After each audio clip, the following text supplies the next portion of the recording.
Hace unos 2 años, caminaba del colegio a mi casa, cuando al pasar por un pequeño callejón un hombre encapuchado me empezó a seguir, no entraré en detalles pero me arrojó algo rectangular a la cabeza, y se fue corriendo mientras repetía Dios no permitiría tal horror en un acento extraño. Lo que me arrojó era un viejo folder amarillo muy desgastado y con letras muy poco legibles pero pude distinguir un USSR. Top Secret. Y me asusté bastante pero la curiosidad era más fuerte que mi asombro y decidí seguir leyendo. Después de bastante tiempo descifrando el desgastado texto, pude comprender de qué se trataba. Era un proyecto de la Unión Soviética llamado Proyecto Necromante y esto era lo que contenía. Eran una serie de documentos ordenados cronológicamente por lo que pude observar y decidí empezar por orden ya que pensé que así sería más fácil.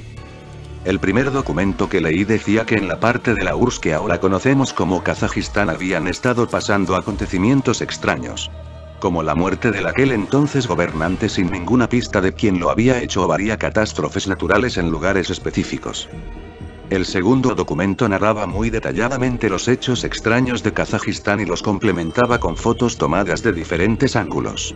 Algo que a mí me llamó bastante la atención fue que los hechos que ocurrieron no tenían explicación alguna y en mi parecer no pudieron haber sido realizados por un humano, pero tampoco pudieron ser coincidencias.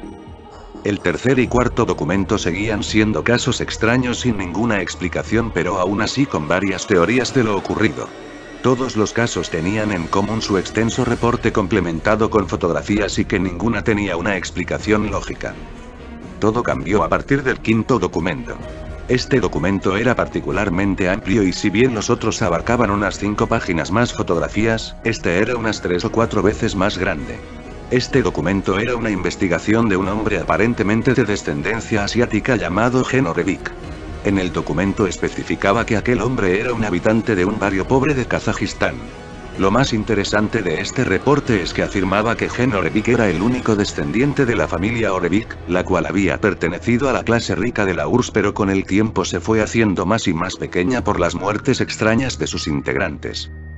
Según aquel reporte la familia Orevik fue conocida como una de las más influyentes del siglo XIX por toda Europa ya que tenían la habilidad de ejercer un arte perdido conocido como la necromancia.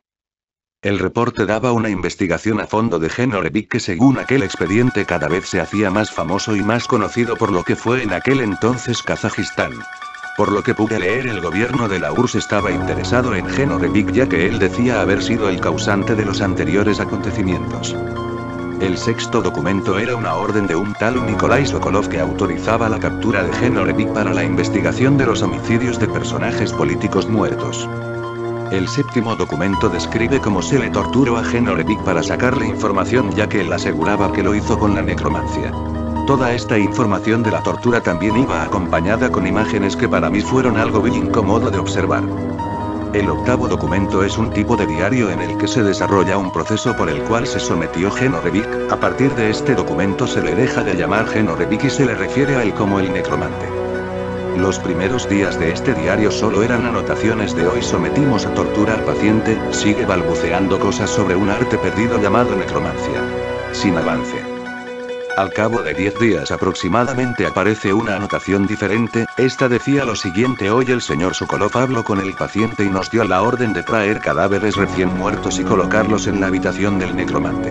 La siguiente anotación fue la siguiente: hoy colocamos 3 cadáveres en la habitación del necromante, al primero le cortó los genitales y los ojos y se los comió sin la más mínima señal de desagrado, al segundo cadáver le sacó el corazón y el cerebro mientras susurraba el nombre de Vladimir Pavlov.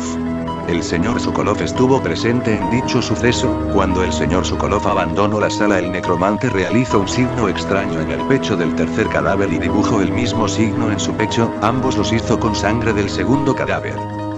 Al siguiente día se escribió lo siguiente: hoy el señor Sokolov llegó muy entusiasmado a la sala del necromante, al parecer Vladimir Pavlov con quien había competido por supuesto el señor Sokolov había fallecido, al salir de la sala nos ordenó sujetarlo a una cama de exploración y empezar una investigación a fondo de a lo que Sokolov llamó su extraño poder. La anotación del día siguiente fue: el señor Sokolov nos dijo esta mañana que nos encerraría en la sala con el necromante para que la investigación fuera más rápida.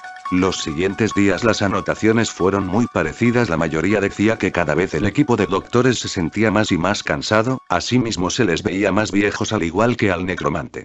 El último día que escribió anotaciones decía tanto el equipo como el necromante ya no soportamos más, apenas han pasado 3 semanas pero nosotros nos vemos como si hubieran pasado 20 años, ya no soporto más, saldré de aquí.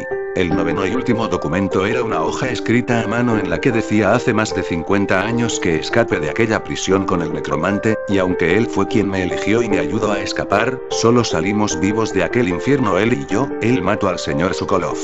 Recuerdo que al salir de esa sala infernal yo estaba temblando de terror y de angustia por saber qué me iría a hacer, pero él solo me dijo tú me ayudaste y ahora yo te ayudo a ti. Creo que se refería a la ocasión en la que por mi orden no le realizamos una operación, sea lo que haya sido. Ahora veo todo lo que hace, veo cómo mata gente sin siquiera un poco de compasión, veo el dolor de las personas, veo todo ese profundo odio, ya no puedo más con esto. Desde ese día en el que escapamos tal vez me vea de 20 y tantos años pero por dentro tengo más de 90 años, no puedo morir sin que nadie sepa esto, así que te lo confío a ti chico, sé que tú harás lo correcto con esta información, todos deben saber de Genorevik, todos deben saber del poder del necromante. Esto fue lo que contenía aquel viejo y sucio folder amarillo, y creo que he cumplido con mi deber, pero ahora que tú lo sabes, ¿qué harás al respecto? ¿Tendrás el compromiso para difundirlo? Queda en ti lo que hagas, pero recuerda que el necromante sigue suelto. Bueno amigos, eso ha sido todo. Espero que les haya gustado. Hasta la próxima.